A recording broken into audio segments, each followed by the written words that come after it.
শিয়াল তো ধরেন বাঘের সেবা গেছে, শিয়ালের মানুষ দেখলে লড়ে না। শিয়ালে প্রচুর সাহস হয়ে গেছে এখন। শিয়াল খেপে গেছে, চিপে গরু সব মানুষ কামড়া থায়নি কো। বাঘের মতন শিয়াল লাগবে। খুব একটু ভয় করছে না, মনে হচ্ছে বাঘের মতন আর ক্ষমতা না, শিয়ালের কিসের দোষ? ওকে না মারলে তো মারতো না।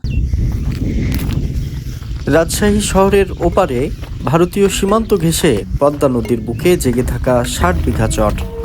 একসময় এখানে ৩৮০টি বাড়ি ছিল। নদী ভাঙনে সেই গ্রাম আজ নেমে এসেছে মাত্র ৪টি ঘরে। এ গ্রামে নদীর ভাঙনের চেয়েও এখন বড় আতঙ্ক শিয়ালের দল। গ্রামের মানুষ বলছেন, শিয়ালের আচরণ হয়ে উঠেছে বাঘের মতো, তাই হাতে লাঠি ছাড়া তারা এখন মাঠে যেতে পারছেন না। কেউ বলছেন রাখালেরা শিয়াল হত্যা করেছে, তাই ক্ষুব্ধ হয়ে উঠেছে শিয়ালের দল। আর রাখালেরা বলছেন আদিবাসীরা একটি শিয়ালের বাচ্চা ধরে নিয়ে যাওয়ার পরই এমন অবস্থা, এখন মানুষ দেখলেই তাড়া করছে শিয়াল। কি অবস্থা হয় তাহলে দেখেন, মুরগি মুরগি আর এখন রান্না টান্দা খাওয়াটা সব আমার বন্ধুরা, আমি এখন আছি রাজশাহীর চর খানপুরের ৬০ বিঘা চরে। এই ৬০ বিঘা চরে আমার পেছনে যে বাড়ির মতো এগুলো দেখছেন, এগুলো আসলে গরুর বাড়ি। স্থানীয় ভাষায় এগুলোকে বলা হয় বাথান। সেই বাথানে আশপাশের কৃষকেরা তাদের গবাদি পশু রাতে রাখেন। এই চারপাশে কোনো বাড়ি নেই, শুধু চারপাশে চর। সেই চরে জমিতে কৃষকরা চাষাবাদ করেন। এর পাশাপাশি তারা তাদের গবাদি পশু গরু মহিষ এখানে রাখেন। কিন্তু সম্প্রতি এখানে শিয়ালের খুব উপদ্রব। এখানে বেশ কিছু গরুকে শিয়াল কামড়েছে। চর থেকে শিয়াল ধরে নিয়ে যাওয়ার ঘটনাটি ঘটে গত ২০ ডিসেম্বর। আর সে রাতেই শিয়াল দল বেঁধে হামলা করে কৃষকের বাথানে। চরের মানুষ রাতে তাদের গরু মহিষ রাখে এই বাথানে। ওই বাথানে শিয়াল হামলা করে গরু মহিষকে জখম করে। প্রাণী সম্পদ বিভাগ পরদিন ২০০টি গরু মহিষকে ভ্যাকসিন দিয়ে আসে। শিয়াল এত রাগ করলো কেন, খেপে গেল কেন? শিয়াল রাগ দিল কেন? এক রাতে তাও ক্যার ধরে না ১১টা, ক্যার ১২টা, ক্যার ১৮টা, তারপরে সিজনে ৪০টি নাকি দিয়ে মোটামুটি ১০০-র উপরেই হবে। সব বাথানা যে যাত্রে বাথান আছে, এই ২টা না ৩টে বাথানা বাদে সব বাথানকে কামড়েছে। কিন্তু বাথানের মধ্যে মানে একটা গরু ছিল না, সব গরু বাইরে পেলে গেছিল। আচ্ছা, আর শিয়াল তো ধরেন বাঘের সেবা গেছে, শিয়ালের মানুষ দেখলে লড়ে না। হুম, মানুষ দেখলে লড়ে না, তাই দিয়ে চলে আসে মানুষকে। শিয়ালে প্রচুর সাহস হয়ে গেছে এখন। হুম। শিয়ালে প্রচুর সাহস হয়ে গেছে। মানে ২টা না ৩টে বাথান বাদ দিয়ে সব বাথানকে কামড়েছে। মানে যা হারে বাথানে যে এই ডালটা ছিল সেগুলা ঢুকেনি। আর যেগুলো জাল বাদ দেওয়া ছিল সেগুলো ঢুকে গেছে। আমরা শুনলাম যে মানুষের বহু রকম জন্য বাচ্চা ধরে নিয়ে গেছে, কে যেন, তাই শুনলাম। শিয়ালের বাচ্চা ধরে নিয়ে গেছে, এই তার জন্য জন্য শিয়াল খেপেছে। তার জন্য খেপেছে। মুখটা আরো শিয়ালে যখন কামড়ায় ভিতরে যাওয়া যাবে তখন না? মুখটা আরো ফুলে যেত। হ্যাঁ, যে এখন ভ্যাকসিন দুবার করার লেগে মুখটা এখন কমেছে। আলে লে প্রাণী সম্পদ দপ্তরের চিকিৎসক দল পরদিন যখন ভ্যাকসিন দিতে যায়, তখনও বাথানের চারপাশে ঘুরছিল কয়েকটি শিয়াল। তেড়ে গেলেও তারা সরে যায়নি। শিয়ালের দল রীতিমতো মহড়া দিচ্ছিল সেখানে। ছিল, এখানে ছিল ৪টা আর এখানে ছিল 2টে, 6টা। ৬টা শিয়াল ঘোরাঘুরি করছে সারাদিন। সারাদিন ঘোরাঘুরি করে। সেদিন হ্যাঁ, মানে আমরা তো বলে যে তো পালা ধর করি তো পালাই না। পালাই না? না, আরে সব গুরুত্বপূর্ণ কথা। এই যে শিয়ালের আক্রমণের পরে এই বাথানগুলোর বেড়া যে আছে, সেই বেড়ার পাশে এভাবে জাল দেওয়া হয়েছে যাতে শিয়াল আর ঢুকতে না পারে। তার আগে কিন্তু এই জালটা ছিল না। এই চরে যে এখানে যে নানা রকম কাশবনের যে ঝোপ ঝাড় থাকে, সেগুলো দিয়েই এই বেড়াগুলো করা হয়েছিল। এখন চর জুড়ে শিয়ালের আতঙ্ক। হাতে লাঠি কিংবা হাসুয়া ছাড়া মাঠে নামার সাহস পাচ্ছেন না কেউ। একা কাউকে পেলেই শিয়ালেরা তাড়া করছে, এমন অভিযোগ গ্রামের মানুষের। সেদিন সকালে ঘটে আরো ভয়াবহ ঘটনা। ঝুড়ি বিক্রি করতে বের হয়ে শিয়ালের আক্রমণের শিকার হন ৬০ বিঘা চরের বাসিন্দা আফসার আলী ও তার চাচা শ্বশুর আক্কাস আলী।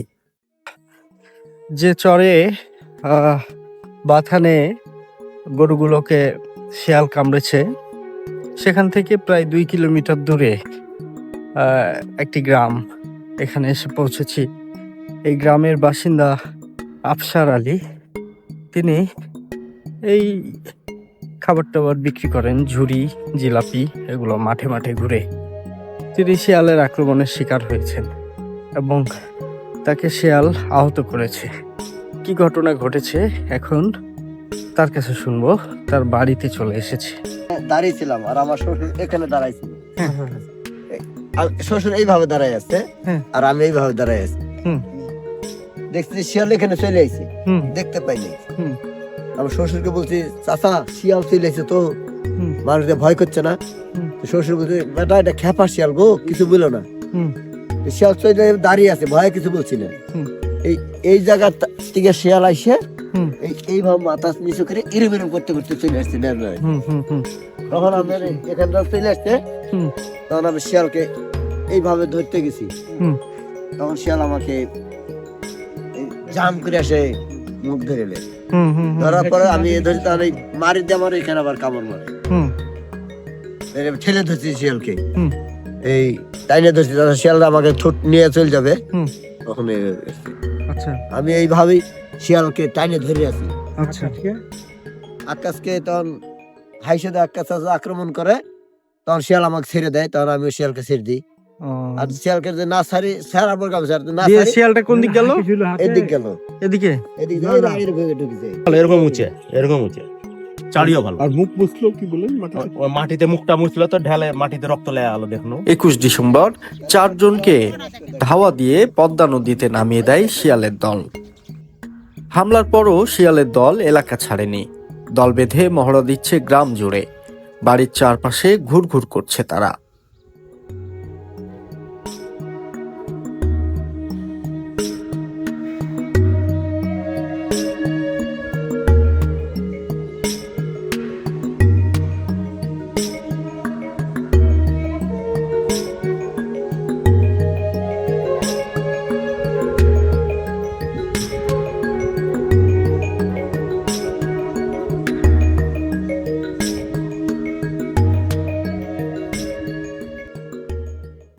দেখলেন শিয়াল, দেখলেন? এই যে এই এই এই ফসলের ক্ষেতটা দিয়ে গমের জমি, যে শিয়াল যাচ্ছে দেখেন, জায়গাটাতেই ছিল। এখানে আমারই ভয় করছিল শিয়াল দুটিকে দেখার পরে, কারণ তারা আমার দিকে তাকাচ্ছে, সরছে না।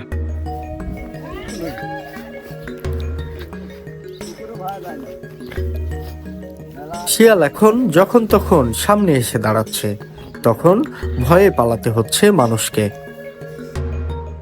চাচা, আপনার হাতে লাঠি কেন? লাঠি এই মাঠে শিয়ালের জন্য। আচ্ছা, এখন আপনি আমাদের আগায় দিতে যাচ্ছেন? হ্যাঁ, আগা দিবে। তো সেজন্য লাঠি নিতে হয়? হ্যাঁ, লাঠি না নিলে ভয় আছে আক্রমণের? আবার ভয় আছে তো। আচ্ছা আচ্ছা।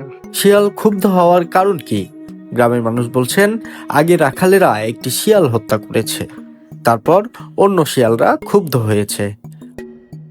আর রাখালেরা বলছেন, সাঁওতালদের অভিযানে শিয়ালের বাচ্চা ধরা পড়েছিল। শিয়াল মহলে ক্ষোভের সূত্রপাত সেখান থেকেই। হয়তো মারে, শিয়ালকে গোটান দেয়, এই ক্ষেত্রে মানুষকে কামড়ায় অথবা গরুকে কামড়ায়। আচ্ছা, মানে জানাই মানুষের দেখুন। আচ্ছা, একবার ওই মানে সাঁওতাল যারা বলে কিনা, ওরা ধরতে এসেছিল, দেখছিলাম ওই নিম্নে 100 জন আসছিল। ওরা 100 জন? কতদিন আগে? এইটা মোটামুটি 6 দিন কি 7 দিন আগে হবে। কোন চরে ছিল তারা? তারা এই জায়গাতেই ছিল, এই যে নিচে জঙ্গল আছে ভারতের, ওই জঙ্গল এসে ধরে ওই জিনিসগুলো। শিয়াল কাকে মেরেছে, শিয়াল কাকে মেরেছে, তখন ওরা দাঁড়িয়ে দাঁড়িয়ে দেখেছে, বুঝলেন? দেখার পরে ওই রাত্রে গরুকে কামড়েছে। ও, কোথায় মেরেছে শিয়ালকে? কারা ওরা? খানপুরের লোক। এই শিয়ালের দোষ নাই সে হিসেবে। না, শিয়ালের দোষ নেই। দোষ হইলে আমার। শিয়ালের দোষ নাই? না, শিয়ালের কিসের দোষ? ওকে না মারলে তো মারত না। কি শুনেছেন? শুনেছি যে আগে শিয়ালকে যখন মারে, তখন ওরা 4 জনা দাঁড়িয়ে দাঁড়িয়ে দেখে। মানে 4টা শিয়াল, 4টে শিয়াল, মানে একটা শিয়ালকে মেরেছে, হ্যাঁ, আর এরা 4 জনাই দেখেছে। 4টা শিয়াল দাঁড়িয়ে দেখেছে। দেখার পরে ওরা গরু বাছুর চড়িয়ে আপনার মাঠের ভিতর খোয়ার আছে, বুঝলেন, বাঁশের চাকা দিয়ে ওখানে থুয়ে বাড়ি চলে যায়। মাঠে পড়ে থাকে গরু। যখন ওরা থুয়ে চলে এলছে রাত্রে ৭৭টা গরু মুষকে ই করেছে, খাম করেছে। আচ্ছা, আর শিয়ালকে মেরেছিল রাখালেরা? রাখালেরাই, গরু রাখালেরাই মেরেছে। পদ্মার চরে সংগ্রাম করে টিকে থাকা মানুষগুলোর এখন নতুন ভয় শিয়ালের আক্রমণ। ৬০ বিঘা চর যেন পরিণত হয়েছে আতঙ্কের জনপদে। এই ভয় কবে কাটবে সে উত্তর এখনো অজানা। আমার পেছনে এই যে গ্রামটা দেখছেন, গ্রাম না ঠিক, আমার পেছনে যে ছোট্ট একটা গাছপালা দেখা যাচ্ছে, ওইখানে কিন্তু ভারতীয় সীমান্তরক্ষী বাহিনী বিএসএফ এর ক্যাম্প। এবং এই যে নদীর মতো ছোট অংশটি, এর উপরে আসলে এই বাংলাদেশের কোনো কৃষক যান না, সেদিকটাই হলো ভারত। আর তার এই পাশেই এখানে কৃষকরা বাথান করে তাদের গরু মহিষ রাখেন, সেখানেই আক্রমণ হয়েছে। এবং যে রাতে ঘটনা ঘটে তার পরের দিনও এই চারপাশে শেয়ালের আনাগোনা ছিল। একজন বলছিলেন যে কে যেন শেয়ালের একটি বাচ্চা ধরে নিয়ে গেছে, এরপরে শেয়াল এভাবে ক্ষুব্ধ হয়ে ওঠে। তো এখানেই ঘটনাটি ঘটে। এখন গরুগুলো চড়তে গেছে, কয়েকটি গরু আছে। আর কৃষকদের মাধ্যমে খবর পেয়ে এখানে এসেছিলেন প্রাণী সম্পদ বিভাগের কর্মকর্তারা এবং আহত গরুগুলোকে ভ্যাকসিন দেওয়া হয়েছে। তো আপনারা এখানকার পরিস্থিতি দেখলেন। এতক্ষণ আমার সঙ্গে থাকার জন্য ধন্যবাদ। দেখা হচ্ছে পরের কোনো ভিডিওতে।